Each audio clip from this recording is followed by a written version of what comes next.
taga Santiago City ka ba? Ikaw ba ay naghahanap ng bagong food tripan? Na anytime na gutom ka ay mapupuntahan mo ito dahil 24/7 silang open? Kung gayon ka troops, tara na't dayuhin at puntahan ang bago nilang lokasyon, ang Enteng's Crispy Sisig, Barangay Nagasikan, Santiago City. Tapusin na natin ang cravings mo sa sisig o pares man yan troops, kung saan sa isang lugar mo lang ito matitikman.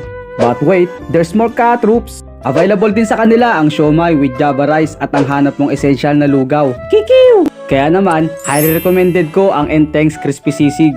Dahil ako man mismo ay sobrang nasatisfied sa kanilang masarap na menu. Dahil bukod sa masasarap ang kanilang menu, napakasimple at good ambience pa sa Enteng Crispy Sisig na para bang nasa bahay nyo lang kayo. Kaya mapapafeel at home kayo dito troops, na kahit sa pagkain ay mapapafeel at home kayo dahil sa sobrang sarap ng kanilang mga menu.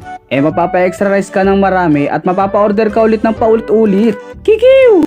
Kaya naman, para mas mapasatisfied ko kayo mga troops, dalawang magkasunod na gabi ko sila dinayo.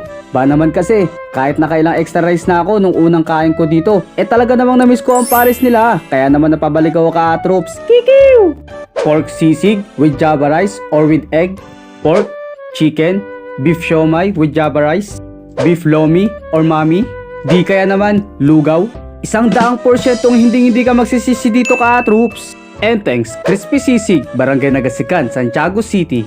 O ano troops, papahuli ka pa ba? I-check na sa iyong bucket list ang cravings mo sa pares man yan o sa sisig. Kikiw! Huwag ka na maghanap pa ng iba troops, basta about sa cravings mo na masarap na talagang babalik-balikan mo. Enteng's Crispy Sisig sa bago nilang lokasyon, Barangay Nagasikan, Santiago City. Kikiw!